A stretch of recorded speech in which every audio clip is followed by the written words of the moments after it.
This is the Umbrella Academy podcast on TV Podcast Industries, and we're discussing the finale of Umbrella Academy Season 2, Episode 10, The End of Something. Look, I'm sorry, but you should get out, because I need Oh, to... no, I'm coming with.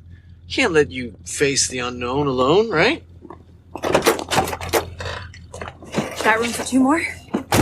What about the commission? Well, might as well do some good before you die horribly. Woo-woo! Five, you don't have to. I know. You owe me one, sis. Children ride in the back. Oh, Christ. Guys, I don't know what to say.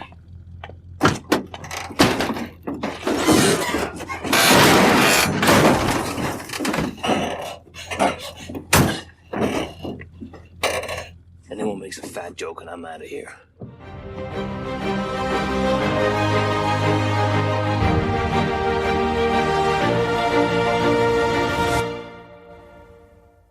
Welcome back, fellow Academy alumni. This is Derek, one of your hosts of the Umbrella Academy podcast on TV Podcast Industries for our finale podcast of Umbrella Academy Season 2, The End of Something. Hello there, Brolly Dollies. Yes, I am one of your other hosts, John. Welcome back for this finale. And rounding out this trio of crazy special powered individuals, I am Chris. We do all have special powers, don't we? In case you haven't seen our posters that we did for our Umbrella Academy coverage, I'm super editor. I'm super list maker, apparently. He is. Ask for one item and you get 12. I should have just been called Mr. Bullet Point. Oh, I like that. And Chris is super mimic. Sure, to be golly, to be sure. You know, that's how it is, boy. That's Chris's Scottish accent for our regular listeners. Okay. Mimics are supposed to replicate what they do, what they see or hear or whatever. Always ready to attempt to replicate. That's our Chris.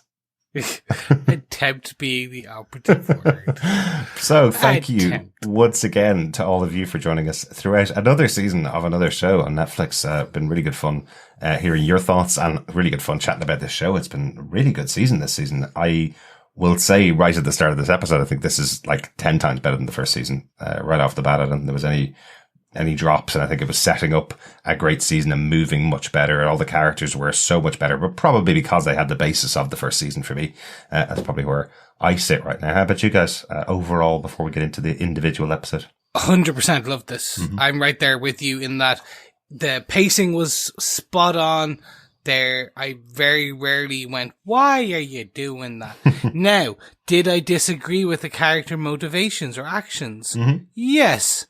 But that's okay, because I'm allowed to disagree, because they're telling me a story. I'm not the writer. That's the one. But, to be fair, before and I'm gonna spoiler what I'm gonna talk about later, they actually flipped it on me again and showed me, no, there is character growth, and that is the core bit about this whole season. One of the reasons I love it. They showed so much growth in the characters. As you said, they set up the characters in season 1 and set up a lot of the motivations, and then they played with that, and they already had this basis already. Yeah, absolutely. John? Yeah, absolutely loved it. I mean, all of them were 4+ in my rating system, my weird, wonderful, crazy rating system. So, yeah, I just really, it just had momentum from episode 1 onwards, and I think it really gave a new kind of just different perspective on the 7. Yeah. And I liked how it all just played out. I liked the new characters. I liked that, good old Herb, managed to make it to acting head of, the commission. Who'd have thought it? The little guy can do it. Loved it all. So yeah, really pleased with this season 2. That's not said in like season 1 either. Like, I just think it's a different, kind of pace and feel to it, I think. It's a step up. Definitely. And we also want to say a huge thank you to all of our supporters over on Patreon. who've been supporting us all the way throughout the year, and they've been getting the episodes of Umbrella Academy season 2 early over there. Particularly thank you to our brand new patrons, Laura and Lisa, who joined us this month during our Umbrella Academy coverage. Hope you're enjoying it. Thanks so much for supporting us. Yeah, welcome on board, Laura and Lisa. Thanks so much for your patronage. It's really good to have you on board. And big thanks to all the patrons for their support. It's really good to get that for sure. Thank you. Yes, thank you so much, guys. I had been fighting our producer to allow an extra Patreon tier goal where I will personally cameo serenade you, the theme song of Umbrella Academy, Singing in the Rain, in my own Scottish take, but unfortunately they said no one wanted it, so no. That was up there for 6 months, Chris, and nobody took you up on it. No, joking. What can I Hasn't say? been there at all. But if you do want to support us, you can go over to patreon.com/TV Podcast Industry. Support us over there with The Boys, which is the next show that we'll be covering. As it's coming out weekly, we won't be releasing the episodes on Patreon early. They'll be released on our main feed each week as we record them and put them out. So, but then we will be offering some other fun stuff over on Patreon in the future, the rest of the year. There will be a video of Chris singing It's Raining Men, or singing or singing in the rain, I should say. That's definitely as an homage to Umbrella Academy. My God, what's The Boys get homage? Like the Village People, YMCA? Maybe. Why not? Maybe. No, it'd be Yeah, Spice sure. Girls. Spice Girls. Yeah, spice up your life, Chris. Yeah. Get ready to learn those lyrics. There's only 6 of them. Yes. Get your little pom-poms on and your leg warmers and get ready to video yourself, Chris. Hey. Pigtails, I'm Posh Chris. Spice. If anyone in this is Posh Spice, I'm Posh Spice. I think the Oxford graduates might give you a run for your money on Posh Spice there, John. Not Chris, even. Well, if if- anything, he's ginger or sporty. He's a bit too urban. I'm not ginger, that is for sure. I think what COVID's taught us is none of us is sporty Spice. That's all I'll say. Anyway, we are jumping. It's stay-at-home Spice. Exactly. I'm Lord Spice. Well, we are jumping way too far ahead into our boys discussion. We've still got this episode of the wonderful episode of the finale of Umbrella Academy Season 2. And we will have one more episode after this, which is our final feedback episode and the announcement of our pub quiz winner for the Umbrella Academy goodies. So if you have any thoughts on the series of Umbrella Academy Season 2, pop them into us at feedback@tvpodcastindustries.com, and we'll do our big wrap-up episode and our goodie giveaway on the next one. Yes, and you can also join us over on our Facebook group at facebook.com/groups/TV Podcast Industries. And of course, you can subscribe to our feed over on tvpodcastindustries.com. And remember, supporting the podcast, sharing, liking, reviewing, rating, is also sharing the love. So please share the podcast and support in any which way you can. That would be fabulous, fellow Brolly Dollies. Absolutely. And boys and girls to be. Academy alumni. And academicals and academy alumni. Right, I think we've done enough vamping at the beginning. Of our episode. Thundercats. We are not covering Thundercats. We have definitely done enough vamping. Let's get into our discussion about Season 2, Episode 10, The End of Something. This episode was directed by Jeremy Webb, who directed episodes 8 and 9 of Umbrella Academy Season 1. British director, we've talked about him before when we covered his episodes of The Punisher. He also did some work on Legion, and stunningly, as a British director, he won a Primetime Emmy nomination for Downton Abbey. Please, sir, more. I'm just a scullery maid. Yes, you are. You must have gone to the cinema to see that movie, Chris. I missed the cinema. Jeremy, it was going all so well until Downton Abbey. Well, that was quite a long time ago, and I did put that in there because I knew you'd find it fun. He also directed episodes of Doctor Who and Grange Hill, just for your enjoyment, John. Oh, Grange Hill. There you go. Just say no. There's another track you could cover, Chris. Maybe. The teleplay for this episode was by Steve Blackman, the wonderful showrunner of Umbrella Academy. Wrote the first episode and the last episode. As we mentioned a number of times, this show does have a writer's room, so each of the writers have been involved in all of the episodes. Just want to call out, as we get to the end of the season, there were also story editors on the show, Lindsay Galfin and Alison Weinshop, also staff writer Erin Michelle Williams, all involved in the breaking of the stories and the context of all the stories. If you want to hear a bit more about the writing of the show, check out the official behind the scenes podcast for Netflix, Umbrella Academy. They've been talking about the makeup of every single episode and as it's been going on, putting together the writers, directors, actors, everybody involved in the show, and giving some background about how it's all been put together. I think as we record now, it's just on the second episode, but I know they're doing an episode a week for about 4 or 5 weeks. But you must have watched the entire season to listen to them. So part of the reason why I couldn't listen to it straight off the bat as I usually would was just because I was waiting for the show to finish. So there you go. And I'll just very quickly call out that Erin is actually was part of Keanu, the film, which is Key and Peele and their Hip Hop Kitty. It is a hilarious romp. It's on Netflix. Give it a go. When I say hilarious, it's at least going to give you a chuckle. But I found it by pure chance, and it's darn good. Interesting. I haven't seen that yet. I must check that out. That's cool. Yes, the joys of Netflix. Absolutely. John, do you want to tell us what they gave us with your synopsis for the episode? Sure. Reeling from the events at the Dealey Plaza, the siblings head to the farm to help save Harlan, only to find themselves drawn into a deadly, deadly showdown. Mm-hmm. And it was deadly. It was. In the Irish way, or in the Dublin way, deadly means brilliant, and it was. Yeah, it was superb. It was really good. And it actually was deadly as well, because there's a lot of dead agents. There really is. Yeah, it certainly is. Do you want to just kick us straight into your big moment from the episode, Chris? I think we're going to start off with you for your big moment once again. In my best John impression, sure. I'm going to take one of the potentially what I consider to be the biggest point on this, which is we finally have met one of the other children from the Umbrella Academy universe. Lyra is, it turns out she is a mimic. Her superpower is to mimic any other powers that she's in contact with, close to, proximity, question mark, in terms of the exact.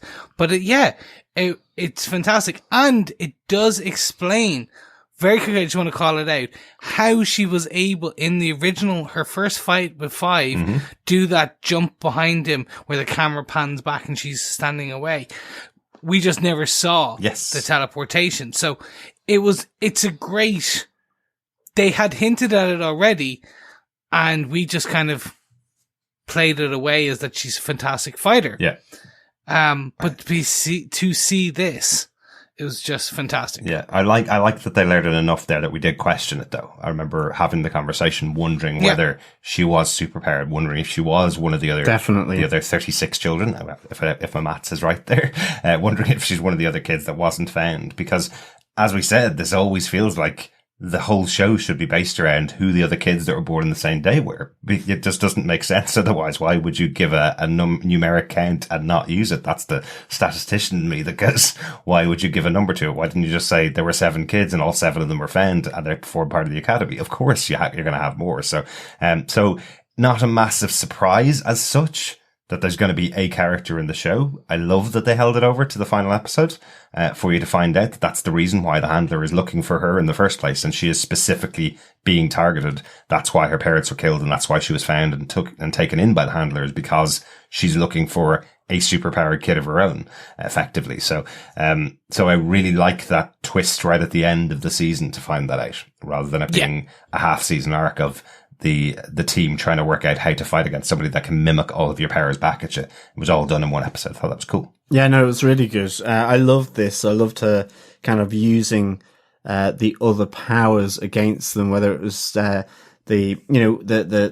snapping through space like number 5, but like I thought the great one was where she turns I Heard a Rumor from Alison back on herself, to deadly effect. In this case, the real sort of usage of the term. But no, I thought that was really, really cool. And I liked how it crescendoed to that point in the farm with the Academy saying, "Your family, you're one of us." Obviously, she's had her family taken away from her, and the truth that comes out around that. So I thought it was really, just really, really good. Yeah, no, for me, this was, as you said, it was good that the first half of the season, it was a fight, and then for the 6 remaining episodes, it was, now she's one of us. I like how it was condensed, because it did leave us with this fantastic ending as well, where she jumps, she runs, because her whole life has been just turned upside down. And I'm not going to start rapping the lyrics to Fresh Prince of Bel-Air here. Good. But it's essentially she was spirited away, and not in the great way. Yeah, that was interesting, because did you think... So this was the kind of one question I had, because obviously you have the moment where you see number 5 use his powers in a different way, kind of as Sir Reggie had suggested to him that you should try time shifting by seconds and so on. So the first iteration of, where they say your family and so on, and then her mum or the handler comes in and basically slaughters them all. Yeah. But also kills Lila. And then the second time, obviously it doesn't play out like that. And the handler doesn't really have the same conversation with her as before. And I'm just wondering, does what 5 does, it resets everything. So is she fully sure that the handler was as involved as she let on in the first time, when effectively she killed her because she wasn't going to answer Lila's question? Exactly. So before she can even do the kind of head twitch where Lila is able to kind of go, oh my God, it's true. Yeah. She's shot. So effectively, we, to a degree, are resetting the past here. Now, there's a question about the very end of it, what version we will see of Lila in season 3, if she returns for season 3, or most likely, if we get a season 3, she obviously will return. Yeah. But being able to see what version, whether it be alt reality version or this version who sits outside of time as part of the commission. Or will she be a member of the Sparrow Academy? Well, absolutely, yeah. That would be the alt reality version in my head. So. Yeah. Or maybe she just from that universe. We'll probably talk about that a little bit more yes. as we get talking about the actual end of the episode. Yeah. But I just wanted to quickly come in on what you were saying. So the point at which the handler is killed is just as she walks in through the door. So the family have had their conversation with Lila. Handler was just about to walk in through the door and she shot the family immediately. So Lila knows that whole story, effectively, up until the point where Handler shot everybody. So she does have all of that information. She does. But she doesn't have her shooting. Confirmation. But she's just questioning the handler, her mum. Then she gets shot by the Swede. Yeah. So what I mean is that has she then time jumped using the briefcase and is still unsure as to the truth of the matter? Yeah. Because she hasn't had the extra moment where, and okay, it didn't really matter. She knew the truth, but she got killed by the handler because the handler wasn't going to give the game away. So I think that's all I was kind of meaning, is that in season 3, is Lila going to still be vengeful towards number 5, or more questioning, or ultimately, I suppose, as you were saying, Chris, is she just going to be kind of outside of the timeline, a bit like the 7 seem to have become, or will, she be one of those silhouettes of one member of the Sparrow Academy? Yeah. Interesting. So for me, the deeper aspect of this is that if you think of how the Umbrella Academy was formed, was that they had Reginald, They were Hargreaves. They had the family. It was dysfunctional. They had the constant, berating of Reggie. And that's what drove them apart and back together and via his death. And so they have that history.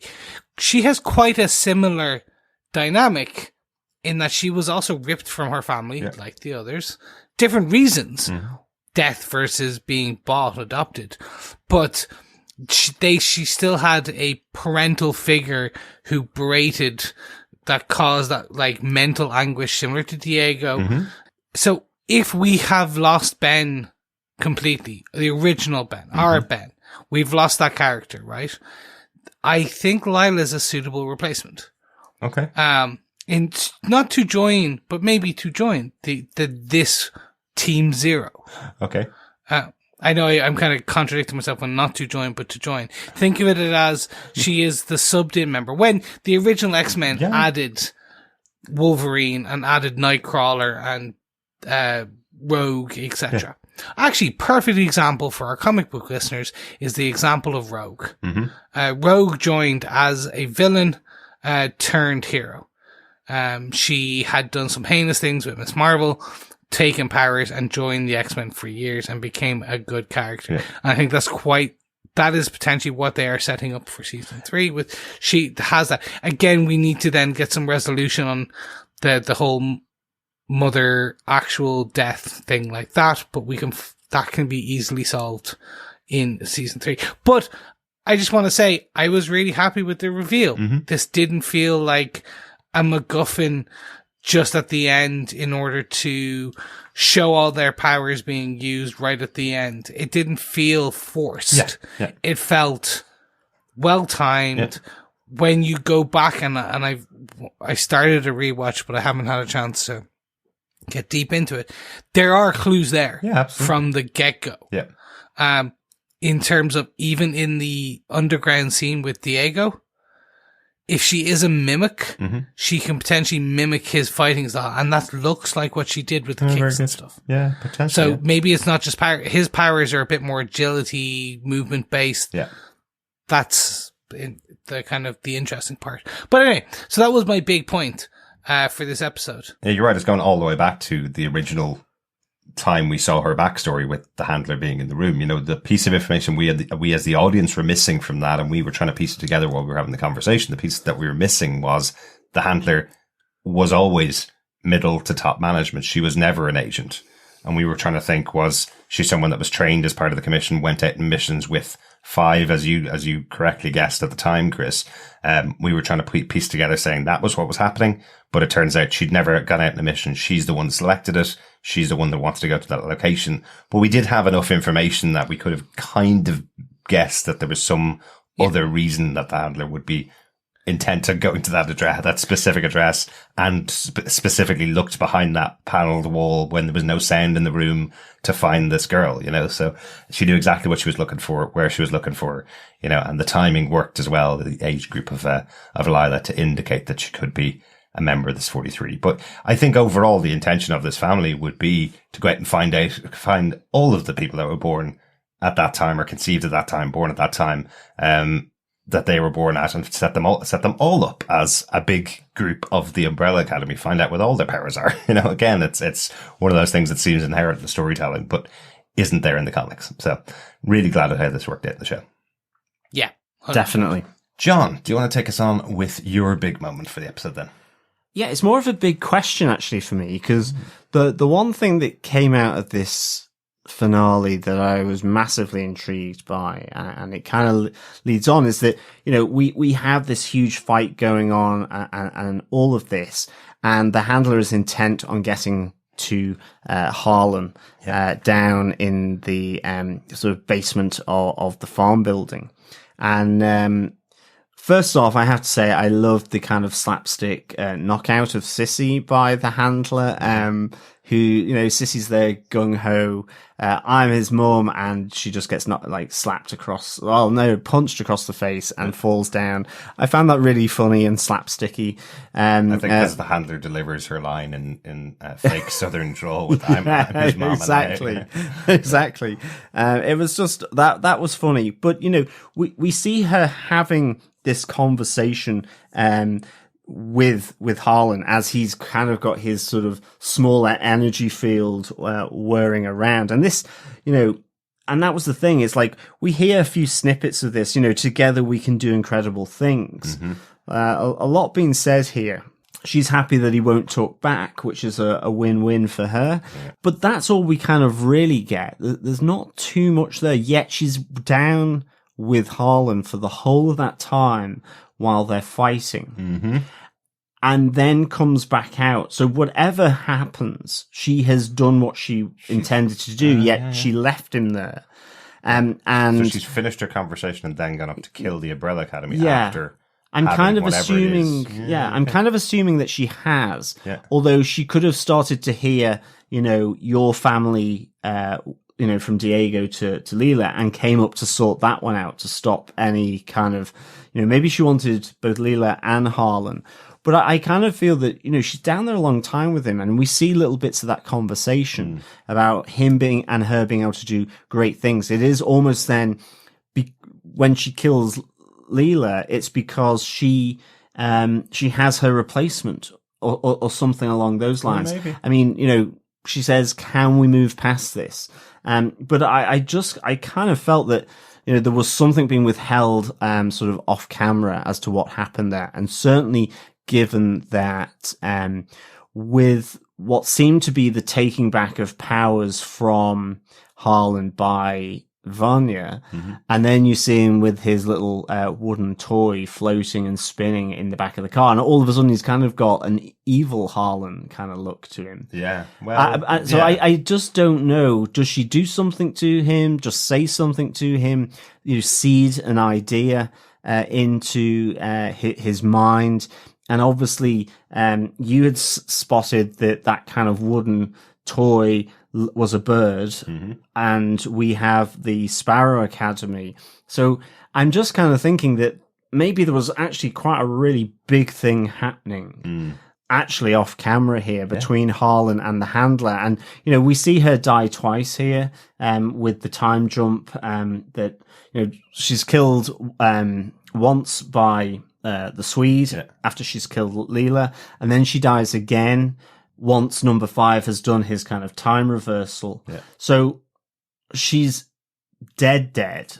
So does that mean she's dead and gone, and Harlan is taking up the mantle? Or I suspect it would be quite easy, given she pushed a bullet out of her brain last time, that and because of timey-wimey, spacey-wacy, that she could still feature in a season 3. But I think irrespective of that, I feel like you can only do that once, and they did it this agreed. Season. So, but I think irrespective of that, I just feel something pretty substantive happened with Harlan down in that basement with her, and more than what was just shown to us, to be honest. Yeah, and when you pointed that out, or when you're saying it there, I can understand what you mean. It feels like, it feels like we didn't see her run away from Harlan, get a gun, and then go and kill the family. We saw her speaking to him, giving him all these enticements to come with her. And then everything cuts, and a bit later on, she comes in from the outside door, I think. Yeah. I don't know whether she comes in from upstairs, from downstairs. No, she comes from outside. From outside. So there's a passage of time, though, that hasn't been accounted for that absolutely could mean something in the future. And, remember, Sir Reggie is still in the 60s at this stage as well, as Harlan and his mom go off to LA. So it absolutely could play into, why the Academy is the Sparrow Academy. There could absolutely be something in how Harlan grows up with his powers, leading to the development and creation of this group. Exactly. So, basically my big moment is a question mark, or a suspicion of maybe what did the handler do? Because I found that very intriguing, and it felt, underhand, which is exactly what the handler likes to do. Absolutely. So I'm 100% with you on that. I believe the toy is the Sparrow. I believe essentially, and I'm going to pull in another comic book quote or kind of reference, the way that Magneto goes against Charles Xavier, the X-Men, is to create his own team, the Brotherhood of Mutants. Yeah. So how is the Handler, who is human, has the ability to time travel, or that we at least suspect she's not super powered. Yeah. Anyway, she has the ability to, like, through whatever means, be able to survive a gunshot and such. Metal plate in her head. She described that. Metal? Yes, sorry. But essentially, the best way for her to do that is to create her own team of superpowered individuals. So this team can be led by her version of Magneto, which would be Harlan. So I think by seeding that idea, she was seeding that she could come back and create and grab her own team, the Sparrow Academy, to go against the Umbrella Academy. Maybe. Because, and I think that makes sense.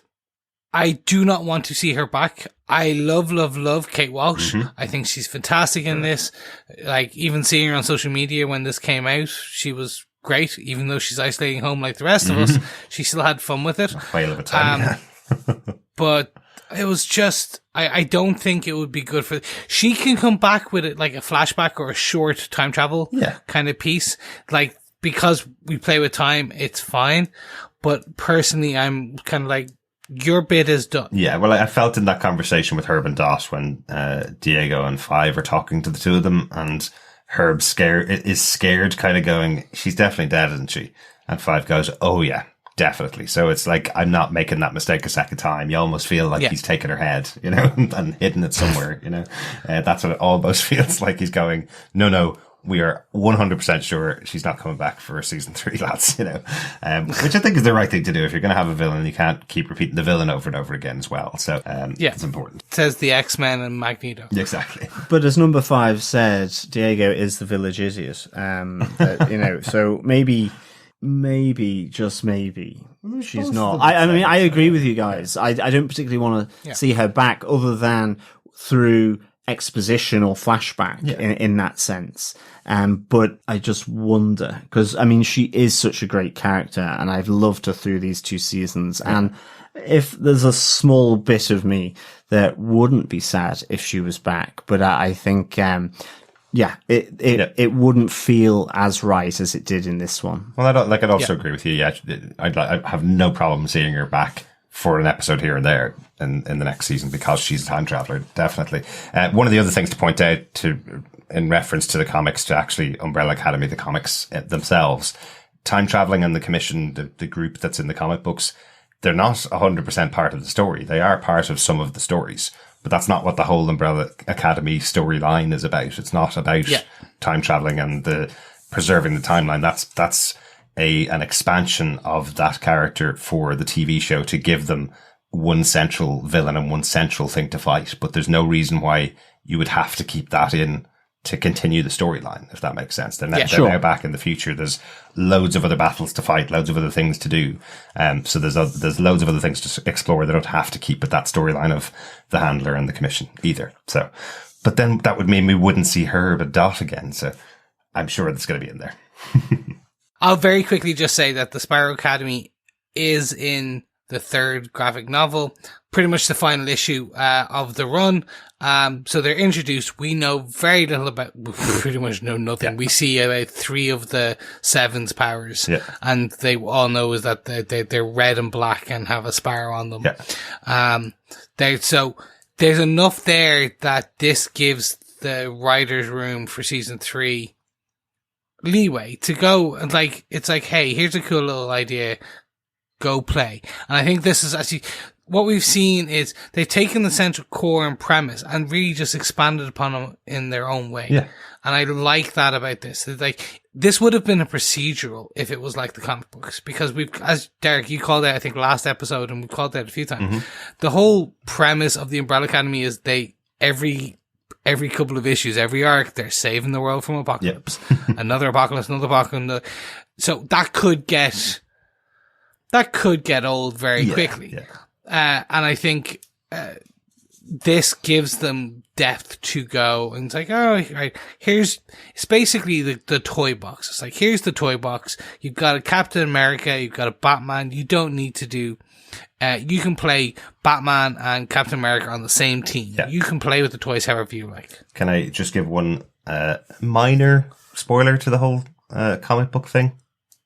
I'd say so, yeah. Which is the Sparrow Academy, as we're calling them. They're not even actually named that in the comic. That is basically the final panel of the final comic book written by Jared Way. There's nothing following it. There's no follow-up, no further details of who they are. You kind of have to guess from the drawing exactly what they could be or who they are. So he basically ended his entire comic book run kind of like the way this final episode of season 2 ran. So if Netflix doesn't give a third season, actually this will have ended exactly the same way as the comic books, which I just think is interesting to note. So while we look at this and go, wow, massive cliffhanger, comic book readers have been stuck with that cliffhanger for more than 2 years now at this stage, waiting for a follow-up to who this group are, what they do, where they could have come from. So we may get an answer quicker than the comic books do. It sounds all very George R.R. Martin Game of Thronesy, doesn't it? Where the TV show, possibly if it comes back with a third season, will outstrip the source material. Yeah, exactly. Oh yeah, agree. I know you guys both took individual moments from the episode, but there's one massive thing, and I was trying to work out how we were going to talk about it really, because there's one massive central thing to the episode, which is battle at the farm. And I'm just going to take that as my point. Even though I probably could take individual movements, but just so we can all talk about the battle at the farm, because it's cool. A couple of things that I noticed the second time watching it through that I didn't notice the first time, but probably were really important. And I'm sure production was making sure you should recognize this. When the team get together and go off to the farm with Vanya, did everybody notice that they'd all changed their clothes and were all wearing their superhero costumes from the first episode? The exact same outfits. I didn't notice the first time. I don't know why, but it was, I think the second time watching it, it was when I saw Alison's outfit, because it looked completely different to any costume that she'd worn throughout the season. She was wearing the cape, a black cape basically over the top of her clothes, and you're going, where'd she get that from? Oh yeah, she was kind of running through the streets with that in the first episode. So loved that little touch before we get into the big battle. So you are 100% saying they have definitely averted Doomsday. Now all the team are together. They're off to the farm to do this big battle, and they are all geared up like a team again. So I thought that was a lovely touch. It was really nice as well that they all got in to help Vanya as well. I really liked that, because obviously last season they would have all just gone, shut it, Vanya, and walked off. And they basically did here as well. They did, but what I mean is thankfully they realised that, yes, that's not how you treat your sister. Yeah. And so I love the fact then that they all, one by one get into the car with her to head off, to save Harlan. Mm-hmm. So I thought that was really good. Yeah. Yeah. So I'm going to quickly jump in before we move to the farm, before we get, so this is 3 massive elements for me of why this was fantastic. First thing, character growth in Vanya. Mm-hmm. We see her look at the keys. As a viewer, we're like, oh no, she's run off again. She, like Diego, she reverted, and she's just going to go do her own thing. She doesn't need the family. And then you actually see her come down the stairs. Yeah. And I was like, this is fantastic. This is what I want out of these characters, which is they've been through these traumatic experiences, but they're growing slowly. And sure, sometimes you have to be pulled along, and you have to be pulled up to be a better person. But this showing that they have self-growth. Yeah. And I was just so happy with that. Second was her conversation with Klaus, where we learn Ben chose not to go into the light. He stayed with Klaus for all these years and grew with Klaus because he wanted to be there with them. So that answers some of our questions about, even from the why he was there, like how he's been around so long. Yeah. And it also answers the question that we saw from episode 9, because we saw Ben give that piece of information to Vanya. We were all going, oh, is he planting the seed for him to come back to life or something? We were wondering whether this was going to be a massive moment. It is a massive moment, but a massive character growth moment, exactly as you say, Chris. This is a moment to give Klaus some relief from the idea that he's thought from the moment he encouraged Ben to stay behind, he's thought this is his fault that he's been stuck on Earth for these last, 17 years? Is that the difference in time again? Yeah. I keep forgetting. That's the one I can never get right. 16. 16 or 17 years since he, no, it can't be that long, but, yeah, it's a long time since Ben died originally and is still there. So, yeah. Yeah. So and I said, so that was the character growth of Klaus, because he's held that belief, that pain, that kind of, that regret in his heart, and you can see the weight lift. And again, fantastic acting by the two actors here. So good. And then the family growth as a unit, not just Diego, not just Klaus, not just all of them. No, I make the joke, it's Team Zero, but this really is Team Zero kind of forming. Like, we're our family. We're gonna, we don't want to go. We disagree, but fine, we'll go because we're here to help you. Little do they know that it's all gonna go down on the farm. But I just, I swear I was cutting onions. I was making dinner. That was it. It's the only reason I teared up. It was just, this was for me, such a standout moment. Like, I know what, it was a set of 5 minutes, 6 minutes. Yeah, it was really good. Of the whole episode, but it was just, it's what I wanted in those growth of those characters, because I got so annoyed in the previous episode that they started to revert. And I was just like, no, don't do that for this reason. And they went, no, they did those and they reverted on that aspect. Yeah. But this is their main growth here. Yeah. Anyway, they get in the car and they go off to the farm. Absolutely. Well, throughout the season, Chris, you've been calling the fight scene in the first episode, the battle in the first episode, you've been calling that the Avengers moment. When you think about it, that's actually the Avengers Age of Ultron moment. That's a battle moment. Yeah. The big Avengers moment is actually the whole team come together, stand together in the street waiting for an attack. It's not the battle itself. It's the team themselves coming together. So this is really the other Avengers moment. This is the moment when they all come together. So I wrote in my notes that whole thing on the field looked like Avengers Endgame. And I suppose with the blue lights where they all started, okay, maybe good and evil slightly reversed, but with all the assassins coming in, it looked like the sling rings from Doctor Strange and so on, but just all coming in to battle. And yeah, I thought this was really epic, really epic. Yeah. And I thought it was so well done. This is no criticism of Umbrella Academy that there's connections and they look like Avengers. Avengers are the biggest superhero movies of all time, basically. So if you can take bits of that and put it into your TV show, go right ahead. There's no criticism of that at all. I do love that the whole, I suppose, section of the battle starts. Vanya arrives. She climbs into the protective field that Harlan has around him. She's the only one that can get through. And while she's doing that, I love that it's Klaus that walks to the door, looks outside and goes, who are those people in the field? So basically, once again with Klaus, he's been so disconnected throughout this season. The two main characters who've been involved in everybody else's life, he has no idea who the two of them are. He says exactly the same as well for the elder Swede. He's like, who's this guy? Exactly, yeah. And that also spills over into Luther as well, who hasn't seen all of the things that are going on as well, because he is wondering which one of the handler or Leela is Diego's girlfriend. He doesn't know which one's which because he hasn't been involved in that. So what we've seen throughout the season, I suppose, all the way up to episode 9, is all 7 of these characters being spread apart, having all of their own stories, some intermingling with the others, some being much more involved in the central storyline that we've seen, some having their own storylines. But now, the final episode is all about them coming together, We see Vanya using her powers for good this time in that major moment, that wonderful moment, as you mentioned, John, when all of everybody that has been working for the commission, all the operatives arrive at this moment. We heard mention of it back in episode 9 that every single operative from the field was being called back by the handler because they're going to war. This is the war on the field. Outside. It looked cool. It really did.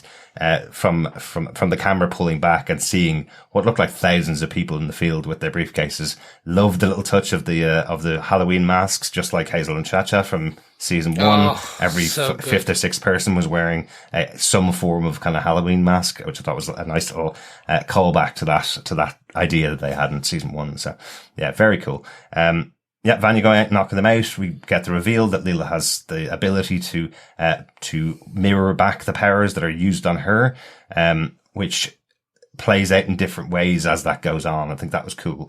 The one thing, though, that did stand out with thousands of operatives, all trained assassins. Throughout season 1 and season 2, we've heard that 5 was the greatest assassin the Commission had ever hired. I think that was just 5 can actually shoot a bullet and hit a wall. Exactly. Basically, because not one bullet hit Diego and 5. And they specifically make a point of having Diego block bullets at one moment to let 5 go. So he's not doing that in their run up to their hiding spot. He's not blocking the bullets from coming at them. He's not using his powers. If they'd had a moment, because that's all they needed, it was just a moment of him kind of waving his hands and he ran, it would make total sense. Yeah. Otherwise, what these guys is actually doing is going through history and hiring all the stormtroopers from Star Wars to shoot guns. That was exactly what I had as well. It was just that, okay, these guys are the worst assassins in the history of assassins. Because Diego and 5 don't get that much of a head start until 5 does his jump. No, not at all. But that's the thing. If they'd just done the jump right at the start, because that was cool. I liked that. I really liked that. To behind the tractor, I think as well. I love Diego's hero moment where he's holding all the bullets back and it all becomes too much. Yeah. And, you know, he blows up a gas canister or whatever. But it's like, I loved all that. But yeah, absolutely. Like, that was the weirdest thing for me. And I think they could have easily sort of dealt with that because, they should have at least caught a bullet. So I'm right there with you guys. They literally should have just had Diego, as you said, waving his hands, but more going, go left, go right. Because to this point, we've known his powers was kind of agility, knives, controlling. In episode 1, we saw him bend the bullets. Yeah, exactly. Yeah. So they could have gotten away with him kind of bending the bullets by weaving and like him picking up 5 and weaving left and right and bending them around before he has his massive superhero moment, which by the way, I know it's Matrix pull. I know it's great. It just, for me, it was like, cool. You've just amped his powers significantly. Definitely. And there was no comment. Well, remember, just to quickly point it out again, this is totally within the writing of what Steve Blackman and the team behind the scenes have done here. The amp that we get to everybody's powers in this episode is exactly the amp we saw in episode 1. So I love that touch. It's not that they have suddenly got a huge boost upgrade to their powers or the powers are any different to episode 1. If you think about what they're doing, so you have Diego basically doing exactly what he did in episode 1, bending the bullets, blocking them from hitting him, which is something that we hadn't really seen throughout the season. We only saw that in episode 1 and went, oh my God, look at his powers have been amped up. You have Alison trying to use her powers. She doesn't get to use them in this episode, but you have, for example, Klaus is a really good example. He uses his powers in a different way than we've ever seen him use them before. And the first episode, he used them to bring some people back to life to rush against the oncoming army. In this one, he uses them to call upon 2 dead farmhands to catch him from falling from the air, which is something that he didn't have as a power in the past. He didn't have the ability to call someone that was dead in the past. It was Ben, who's the only person that he called. This time, he calls someone from a dead farmhand, effectively, or to them to catch him from falling from the air, which I just think is very funny. But it is saying he does have those powers now. Even though he hasn't used them throughout the season, he has those powers now. So. I think as well, the strain of all those bullets, you see him not like struggling against it. So it's kind of not that Superman thing of where he's just floating and, you know, he's getting hit by bullets and it doesn't really matter because he doesn't care because none of them are kryptonite. You see him straining to deal with all these projectiles coming at him to the point where he has to just kind of fling them off to one side so he can get back behind the tractor. Yeah. I think the only other thing from that was just that as well, 5 does that jump for him and Diego, and then suddenly he goes, I'm out of juice and really tired. Yeah. And then is hopping around in the house like it's going out of fashion when he fights Leela. And it's kind of like... He did get to lie down. He got to lie down under the pile of bricks for a few. No, he did. But what I mean is, it's just like... Which totally should have killed him. That in itself was... Okay, I get that, but for me, that just felt simply like to amp up tension. It didn't feel real, and it made no sense when he was jumping around. Or at least explain how he loses. He's lost power once before. I've seen him do that.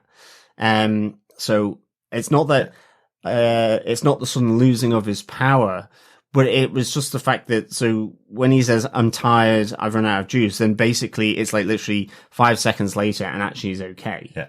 So there's no difference, but it's kind of just like, we'll wait 5 seconds and then just jump from behind the tractor. Yeah. Weird. Derek, I'm going to let you go in a second. I'm right with John on this, in that I straight away went, what? Huh? All right. And then I put it down to, he got a bit of a nap under the bricks.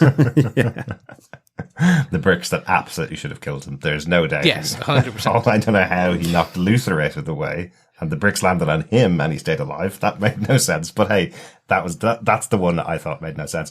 The theory that I have on why he was out of power was actually to do with carrying Diego. If he brought Diego with him, he uses too much power to do the jump. What we've seen in the past is, for example, we've seen him go, I can't jump through time. And having the conversation with Sir Reggie saying, I can't jump through time. Every time I do that, I mess up. And then the next episode, he jumps through time. What he means is, I can't jump through time carrying 6 other people with me because that takes an excess amount of my powers, basically. So it is in there in the show, but you're right. It probably isn't spelled out enough. But Diego says to him, you jump on your own and I'll hold them off. So he's basically saying to him, I know you don't have enough power to carry me with you, but you can still have enough power to carry yourself. And then he's in the house on the floor for that whole sequence where the commission are attacking, the bullets are flying, Vanya knocks them all down, there's the attack back from Leela. He's in there for a good 5 minutes of the story. But he's not relaxing. It's not like he's suddenly like gone off to bed and gone under the duvet cover and is having 40 winks. He could have. He could have. Like he's the schoolboy outfit's making you want to give him like a glass of milk and a cookie and send he's him frantic. to bed. He's looking for cover. He's trying not to get shot. So he's not relaxing. And it's like he also jumped through time on his own. So he's done that before. And he's not jumping through time. Well, he is. He's time and space, but it's a very different thing than what he did in the barn. It's skipping forward. It's that hop. Mm-hmm. It's that hop that he did, like to get through the door. Where yes, there is a time element there, but also it's primarily coming across as a movement through space rather than time.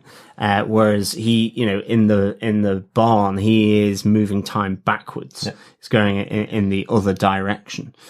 So it just was like, it just didn't make any sense. And I thought, okay, that's just so you can get Diego doing it. And so actually I like Chris's idea that you'd have Diego holding all the bullets back as they get away, and then 5 jumping, to get to where he needs to go. Yeah. I'll quickly just jump in because we're critiquing, and we're not critics, and we've said that many a time. We're critiquing it. It was still fantastic. Oh, it was absolutely. I think that's the thing. This is nibbling and quibbling. This is not. I'm not critiquing it. It's just kind of like it's so good as well that some of these things just kind of jump out at you and you go, why is that happening? So it's just little quibbles, but it doesn't detract from, as you say, like a fantastic showdown between them all. Mm-hmm. Yes, absolutely. Those are kind of the movements until we see Leela versus 5 in her battle with him, where she's again this time much more clearly copying his power while jumping around the room.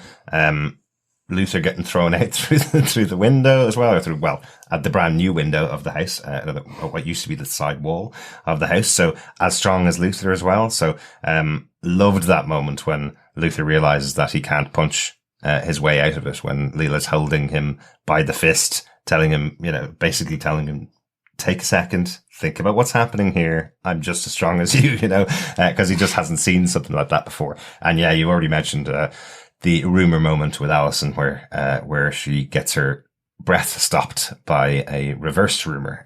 And another nice touch. Alison starts the sentence of, I heard a rumor that, and Leela finishes it with, you stopped breathing. So she doesn't even have to say the start of the sentence. She's reversing her power on Alison. She doesn't have the power herself. She's just reversing it on Alison, which is really nicely done and was shocking.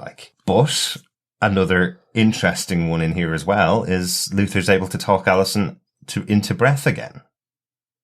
I thought that was interesting, considering the power of Alison seems to have been she convinces them to do something until she no longer wants them to do it anymore. So how is Luther able to convince her to breathe again? Is it the love connection between the two of them? Is that what this part of the scene is saying? That there is a connection greater between Luther and Alison than the power that Alison has? I don't know. I guess you read into it what you want to read into it, but I don't know whether you guys had any thoughts on that at all. So I took it as her concentration was broken. So that if you remember when she was forcing her power to be used on the diner owner, that pouring the coffee, it wasn't until Ray snapped her out of it that her concentration broke and her power dissipated. So Lila's power is literally mirroring Alison's power back at her. So once Alison's concentration is broken by Luther, the power stops. That's exactly. Because we don't know the way I took it. Because we don't really know enough about Leela, whether, as you guys mentioned earlier on, whether it's a mimicking because of proximity or whether it's only because it's being used on her, which is what I think it is. When a power is being used on her, she's able to reflect it back at the person that's using it on her. But it could be proximity as well. Leela gets out of there pretty quickly, so maybe that's it. And she doesn't seem to use anybody's powers when they're not directly using them at her as well. So, that's interesting. So I literally, it's either mimicry or mirror. I do like the idea of the mirror, just as if you think of it's the horror, and all that type. The mirror is a cool name. And if a power is used against her, she basically is able to kind of reflect it back. And it does explain then as well why, for example, she's just doesn't always use them. Well, yeah. If in the proximity of Five or Diego or any of the others, it's that she relies more on her hand skills and her guns and her knives. And she's still very competent as a fighter without any skills. Exactly. I think that's what was kind of quite neat, even though we didn't see it play out. The strategy that they were proposing to kind of combat it, which was she can only do it one-on-one. So if we all surround her, she hasn't got the chance to mimic or reflect everyone. Well, actually, if she reflects and mirrors, maybe she does. But if it's mimic, then she would have a lot of mimicking to do. That would be like you, Chris, dressing up and singing out a key in a bad accent all at once, trying to do it all at the same time. Which has happened. Which is more difficult. It is more difficult, but it has happened on a fateful Sunday night when I was quite drunk. And but anywho, it's like that night in the kilt will not be talked about. And it's like asking John for 1 point.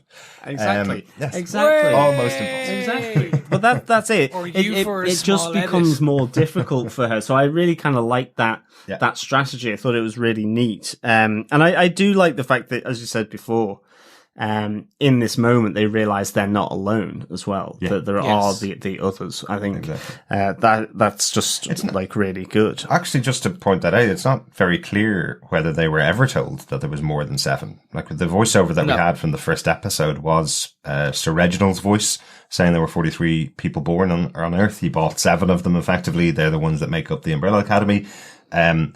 We don't know whether that's the story that the press had heard, whether it's a story the kids had heard. And I can't remember. Maybe it might have been in Vanya's book. Did she know that there was 43 kids and they were the 7 that were found? I just can't remember. But here for definite, it's confirmed there was somebody else, which is Leela, born on the 1st of October at the same time as all the rest of them. So, they now know that she is one of theirs. I like that it's that resolution as well. exactly as you say, John, the ending here, as it's getting to it, feels exactly like what was happening at the end of season 1, where they were all going, right, how do we punch and kick this problem that we have to fix it? Right. All of you get in a group, we'll gang up together and we'll punch and kick this problem until it's sorted. And actually they err on the much better side, exactly what they should have done with Vanya, exactly what Alison's suggestion was in season 1 with Vanya. No, we're her family. We need to show her that we're here for her and we can work together to resolve this. And that's how they resolve it with Leela. So lovely tie back to season 1 as well. Almost like it was character growth. Exactly. And also loved that that Luther gets his speech to her to try and sort this out. Luther not being the smartest tool in the shed, sharpest tool in the shed. I'm not the smartest tool in the shed. Where he's basically saying, you know, love shouldn't hurt this much, and she responds with puke. Yeah, that was fantastic. Yeah, that was great. Great moment. That's kind of it for my big point, because that's the war at the farm. That's kind of the big segment of the episode. I think you guys have had your big moments, but what I was really impressed with on the writing from Steve Blackman here and the team again is, I think almost every other character that's appeared in the show gets a moment in this finale. That's something that tends to be dropped in shows where they kind of go, yeah, okay, maybe we could edit out that character that only had a couple of scenes earlier on in the season. Maybe people will forget about them. But I think everybody gets a little scene or a little moment. So do you want to go through quickly some of those moments? Yeah. Well, there's there's the one that's right up front where you have Ben's funeral. You know, tying in back to the last episode with Ben's sort of final death as he moves from the ghost realm, I suppose.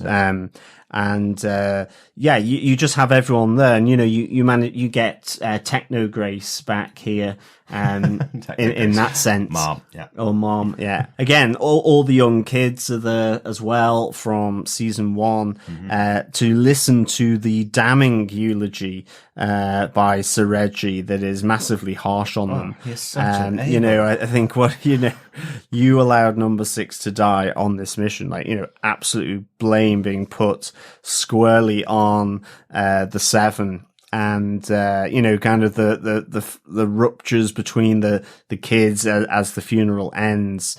And I thought that was quite touching, having the first death of Ben, in effect, symbolizing the death of Ben from the last one. Yeah.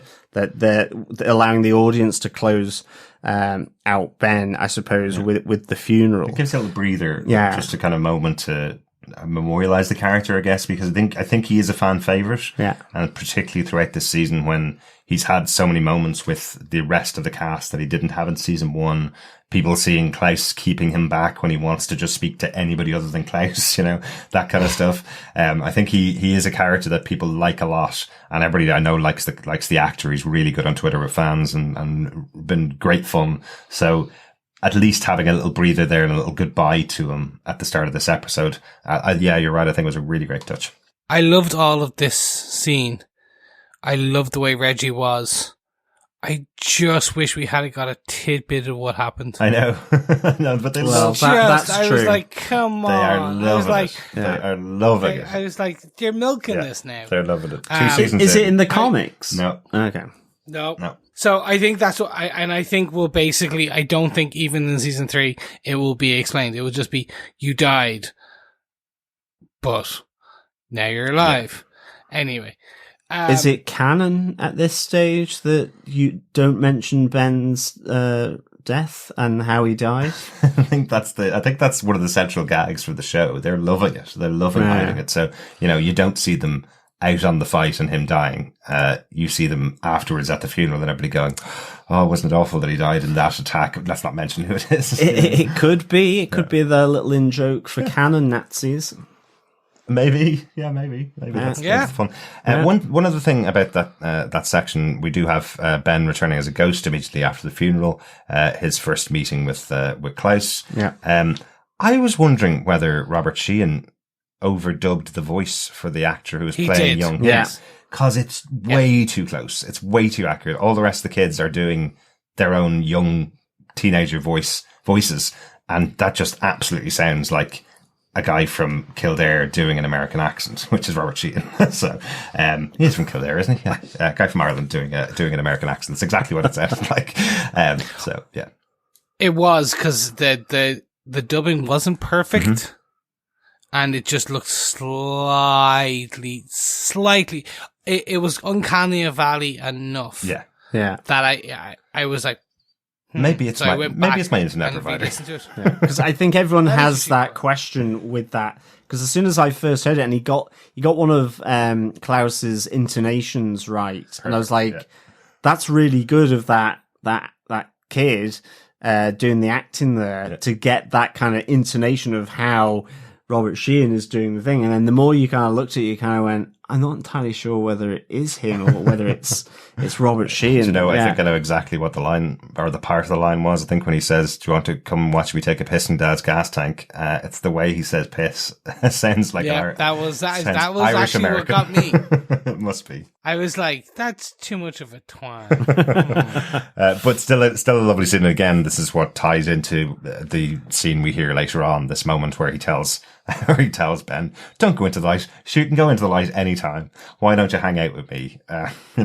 It's one of those moments where it's like, you don't really know a lot about your powers, and maybe you shouldn't have convinced your brother to stay with you forever. But yeah, I like that it was resolved. It was all good in the end. All good in the end. That was the main thing. Yeah. I'll quickly take two, to wrap it up.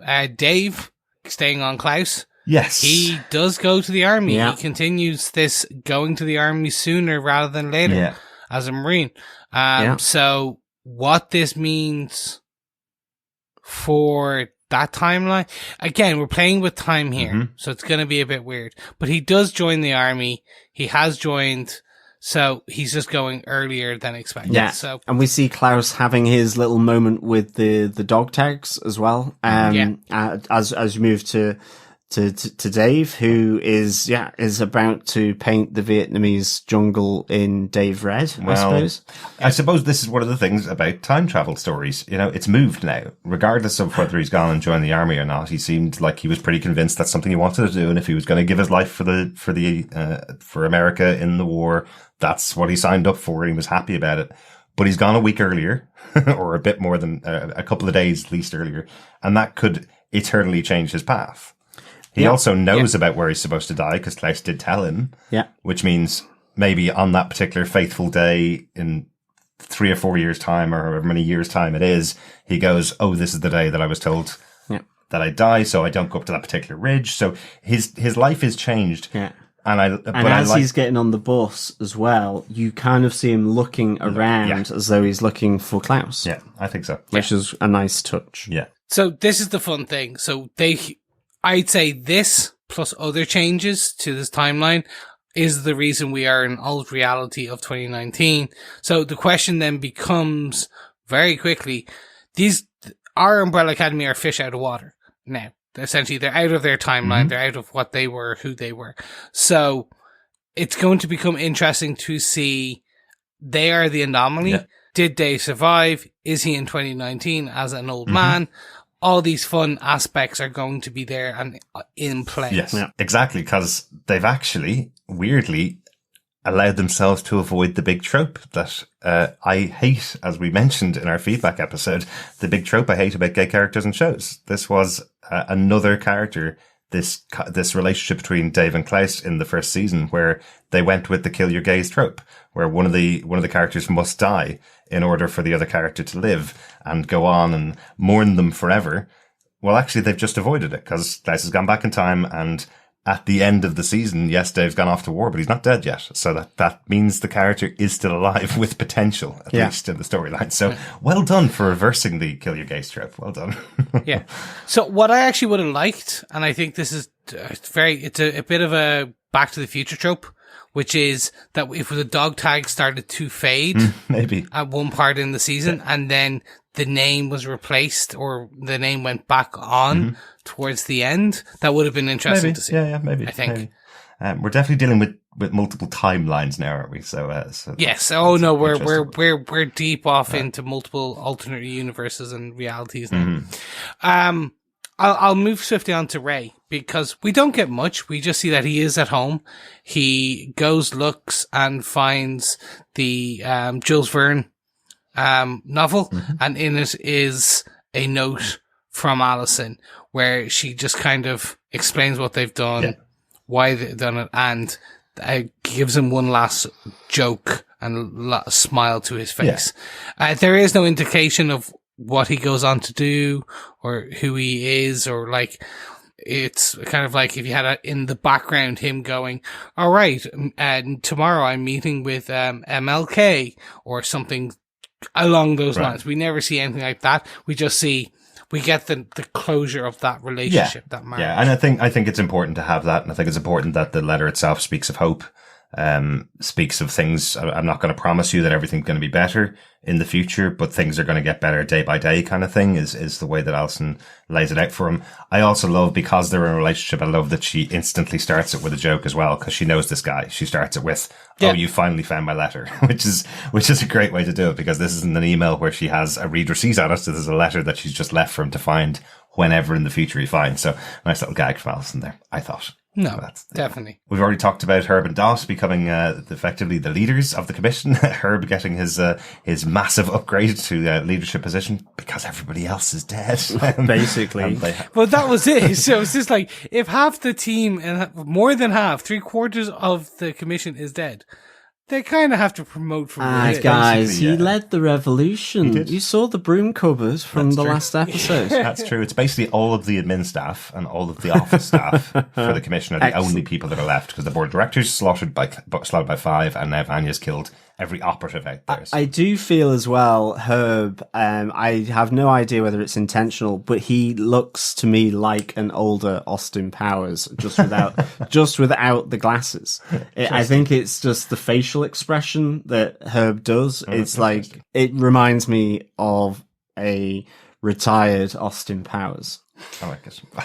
Just not as groovy. I didn't think about that at all. I did get the impression that Dot and Herb are together, though. Did anybody else get that impression? Dot and Herb are actually in a relationship? Not really. Kind of got that when the two of them arrived together. Office romance is what you're saying. Or broom cupboard romance. Yes, exactly. And I just really want to call out the actor for Herb, Ken Hall. He's hilarious. He's in a few other things, and I was trying to remember where I'd seen him from. And it's People of Earth and Polar. And these two little small pieces, it's just comedy gold. And he's able to do that from basically, and I think, John, you pulled it out there. He has this great ability to kind of just pull out a couple of shrugs and the odd inclination when he delivers a line. And it's almost that comedic timing level where you're like, yeah, go for it. This was a good one. Yeah, he's really good fun. He is. He's great. He's really a great character. Really enjoy him. Let's just have a quick wrap up with Sissy and Harlan then. We talked about Harlan being kind of the catalyst for the big fight, the big war that was going on. We talked about Handler coming and visiting him. But I suppose the episode ending for the relationship really between Vanya and Sissy is kind of, it ends here as well. I really like how it ends. It was kind of inevitable that we wouldn't have Sissy going with them into the future because, well, firstly, it's massively dangerous, it seems, to send people back and forth through time if they haven't done it before. And that was her big worry. I like that's exactly what Sissy says. What happened if herself and Harlan got separated somehow? And he's stuck in one place and I'm stuck in another. What would happen? He's on his own and isn't able to take care of himself. So that was her first thought as a mother, is I want to protect him. And then her response to Vanya, when Vanya says, I'll stay and we can go out and run away together, is, I've seen what you can do and I'm scared for you. Is there any point at all, any place that we could live that you wouldn't be attacked, that this kind of situation would never ever come up? Could you promise me that there's no possible way? And Vanya says, I can't promise you. And that's kind of how they end the relationship or finish that moment. But with a little bit of hope from Sissy. We do get, if you find a perfectly safe way that you can visit me, come visit me. Here's where I'm going. So I do like that. I think it's tied up very well and written very well to match in with their characters and doesn't feel as hopeless as another ending could have been. It doesn't feel like she ran away in tears or scared about Vanya because she's powered, or she doesn't want to leave the 60s, or for whatever reason. It feels like she's actually thought this out and thought about all the possibilities and gone, this is the best thing for my son, and that's the most important thing in my life. I think all those interpersonal relationships have been written really well, and certainly Sissy and Vanya. I think, you know, they've had a lot of stuff to do here, and it's been done really nicely by the writers. Definitely. And finally, I will wrap up with, where does this leave us with old Reggie? Yeah, Reggie. Yes, we did have alien version of Reggie ripping apart the Majestic 12 and severing his ties with them, basically. So, was that supposed to happen? Did that happen in the original timeline? Is this where it's now broken off into a new timeline? Is this the point where he now knows his future history, effectively, from his kids, the Umbrella Academy, coming back and telling him what happened, how they all got together, effectively? So is that the reason why he's gone off on this new path and set up the Sparrow Academy, which is, well, they did a very, very smart thing of choosing people in the shadows so they can just be cast anyway by anybody. And a floating globe. The floating globe, which is in the comic books. That's the only one from the comic books that made it onto screen here. But we don't know what it is because, again, it's only in a very short panel. It could have been the transfer device, how it got them moving from one place to another. It could be an actual member of the Sparrow Academy with a whole personality and a voice. You never know. But yeah, very smart. But much more importantly, there is the member of the team that's back alive, Ben, leading the team, has no idea who these people are, and he's got a good old emo haircut as well, showing that he's... And some scars. Yes, and some scars as well. Yes, he's been in a few battles. But also, Ben is the same age as them, and this group of the Sparrow Academy are still an active team, which the Umbrella Academy haven't been since Ben's death in this original timeline, let's say. So this team are at least a more put together team, and they've been around a lot longer than the Umbrella Academy have. So interesting. And are we definitely saying it's a different timeline? Or is it simply that, because it was just when you said that because Reggie knows his future, that actually he has, you know, given who Reggie is, with all this technology and so on, that he has just specifically gone off and chosen a different timeline for himself, and maybe with the exception of Ben, or he's been approached to do it, or, you know, he's given it a new name, but ultimately that's why that they seem out of kilter, is that he says, well, I don't want any of them because I sat in a tiki bar with them and they were all pretty hopeless. And he's tried to correct what he perceives as being the mistake, and so has gone off and found another 7, except for Ben, of these 43 that he knows were born.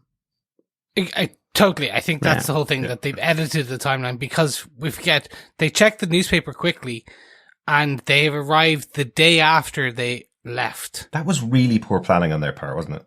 What if Doomsday had actually happened and they just arrived back in the middle of a space where the Earth used to be, or it's all on fire and everything's over? Like, I just thought it was quite funny. But, I'm so intrigued about where it's all going to go. Yeah, like they're really good questions, John, but we definitely don't have the answers to them. They're all ready to be explored next season. And I love just that quick moment, effectively, when Reggie goes, "Oh, I knew you'd be back." Yeah. And then who's the Umbrella Academy? This is the Sparrow Academy, and points to a brand new, totally nobody knows where it's come from. So there's definitely a massive story behind it. Off we go to credits. And I love that the subtitles reflected this. Had it not one character speaking it had it written as the Umbrella Academy going, "Oh shit." So it actually had it written as Umbrella Academy, "Oh shit." So well done. And Ben's portrait was above the fireplace, not number one's. Yes, it was in the position of Luther's portrait. That's right. Yeah, that's right. He is the number one. He is. So, gentlemen, I think that wraps up our kind of wrap up of all the other main characters. So I'm gonna do a quick fire. what did you think? John, starting with you, what was your overall impressions? If you were to rate this, not that you ever rate an episode, but if you were to rate an episode. I am the only one that rates an episode. Right. We don't review, we discuss is our mantra. Mm-hmm. Absolutely. But it's just to try and give an indication of something. It's not to say that I have any particular science around this rating format at all, except for trying to find a different thing. I love this though. I thought it was a great final episode. Give it 4.5 yowzers out of 5. That is in acknowledgement of Herb, who, when he jumps with Dot, goes yowzers. Oh yes, very good. Apologies, listeners. Derek was looking confused as to why I had used that. Confused than normal. But certainly, I really liked it. I thought it was a great wrap up for this season. It really brought everything together. You have a massive fight scene and war, as you say, on the farm. You have the really nice moment with Vanya being accepted by the rest of the academy and actually helping her and not treating her like sort of something stuck to the underside of your shoe. You have Leela's story being kind of spun out here, which was really nice, and that she's one of them. As I say, it'd be interesting to see if she is in the Sparrow Academy in some way. And you have the poignancy of Ben's funeral earlier, and for me as well, you've still got the intrigue, what with the Sparrow Academy at the end and everything that happens there, and similarly with Harlan spinning his wooden bird toy in the back of the car. You could say Sparrow. And sort of maybe what effect the handler had in her last moments with Harlan. So yeah, this was great. Loved it. Absolutely loved it. Chris, what did you think? I was so happy with this finale. Going into this episode, I did not know what was going to happen. No idea. Could not. I was like, well, they've wrapped up the apocalypse. Where are we going with this? It's just, we have to get them home. Like, why is it going to take a full hour in theory? So going to this, getting reveals up to the final moments of this was just fantastic. It gave enough questions to pique my interest, more than enough for season 3. And as a finale, it was just, as a singular episode, not looking at it as a season, as a singular episode, it showed so much progression from this season. So it just showed enough character growth and progression from the season over each episode that I was in love. If I was to rate it, because John kind of is infecting me, I'd give it 5 Sparrow out of 5 Sparrows. Excellent. It was that good, or even better, 5 bloody handlers out of 5 bloody handlers. Nice. Yes. So there you go. But on that bloody mess, Derek, what did you think of this final episode? I love this final episode. I love the season. I kind of said at the start, I broke my moment of holding it back to the end to tell you how much I liked the episode, because I loved it. Couldn't wait to talk about it. They've done such a great job with the characters this season. I mentioned before I was listening to some of the interviews with Steve Blackman about his approach to the season, and one of the things he wanted to do was say, what's it like having the Umbrella Academy in the 60s? So it's dealing with all of these people from our current time, how much adversity they would face in the 60s if they were there. What would Klaus do with the extra time he's given? That's the kind of approach that they gave to this show. And incorporating in the middle of that a fun tale of time travel and murder and outright control of the world and everything else that was going on with the Handler storyline. But I loved how they treated individually each of the characters getting their own storyline. Not everybody got the greatest of storylines. Luther's storyline wasn't the best through the season, of course, but I think he got enough redeeming moments, and he got some great one-liners this season, which he didn't really get much of in the first season. So I think each character got some great things about their stories. And this ending, this final episode where they all come together as a family, the thing they should have done in the first season to save Vanya rather than plunging the world into doomsday the first time around. I just thought it was a great tie-up to this final episode, a great way of tying up the 2 seasons. And as I say, if they follow the trend of the comic books and end with this moment at the end of the season, I think that's a fun way to end it. But I really want a season 3. I can't imagine they're not going to get season 3. This is a massive breakout success for Netflix. It's a big show for them. I can't imagine they're not going to do a season 3, but I love that we've watched the final episode of the season and we still don't know that there is a season 3. That's probably a better way to say it. I'm excited about the prospect that that's still up in the air, I suppose. So, but they're definitely going to get it. There you go. So yes, loved this finale. And I think that's it for all of us. All loved this final one. Yeah.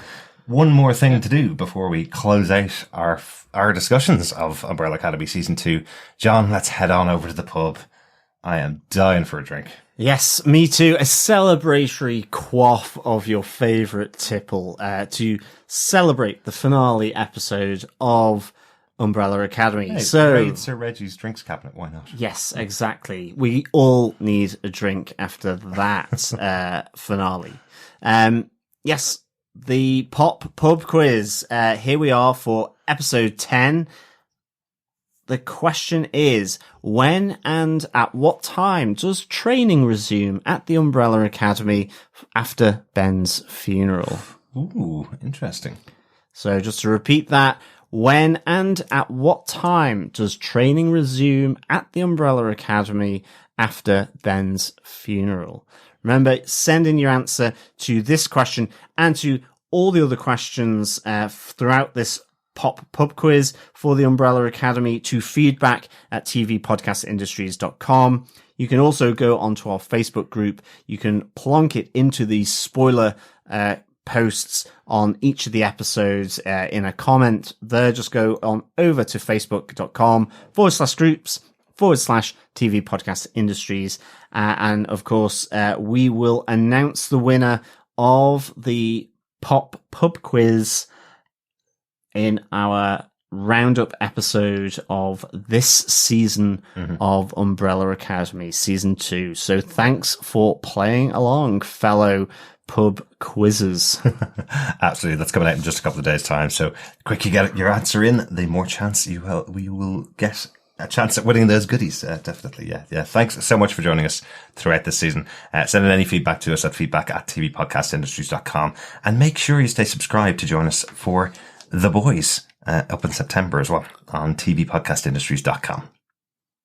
Yes, and if you'd like to support us, you can, of course, head on to patreon.com/TV Podcast Industries, where you usually get some goodies, maybe some early access.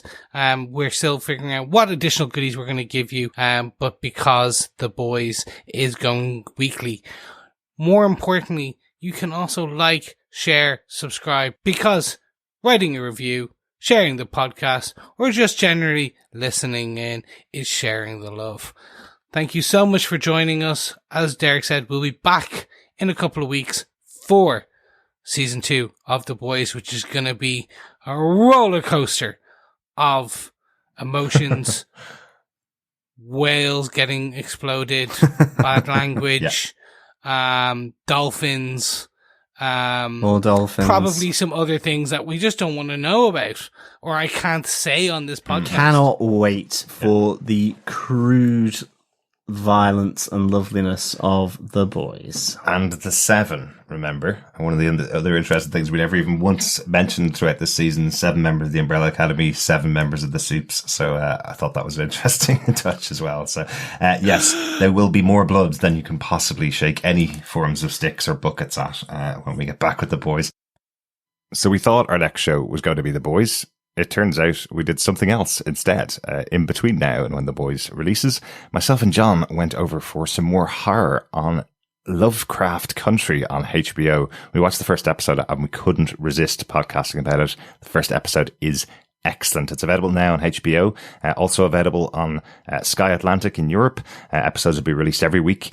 We'll be podcasting about it for all 10 episodes of the season as well. So we'll actually be going concurrently with Lovecraft Country and The Boys when it comes up. But it's just myself and John doing that coverage. We'll keep Chris back for the wonderful The Boys when that comes out in September. But if you haven't seen Lovecraft Country, highly recommend checking it out. They put the first episode actually up on YouTube for free if you live in the US, and otherwise you can get it on Sky Atlantic in Europe and the other HBO channels on their on-demand streaming services as well if you have that available.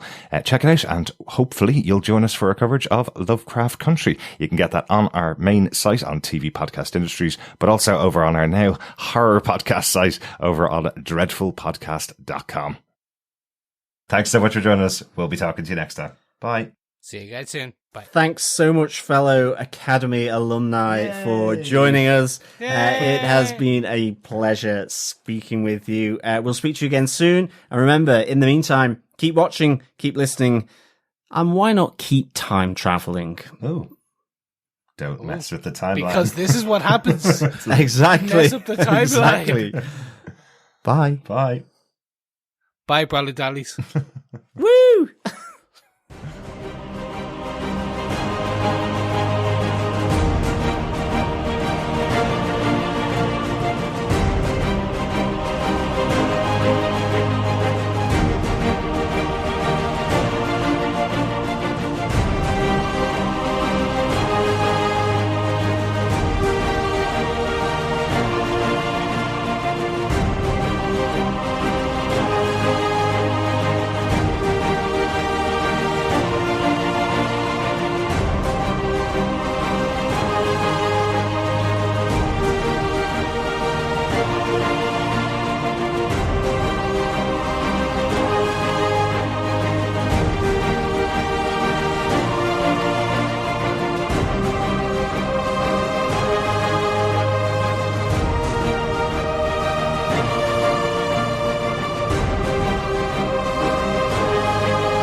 See you in the future.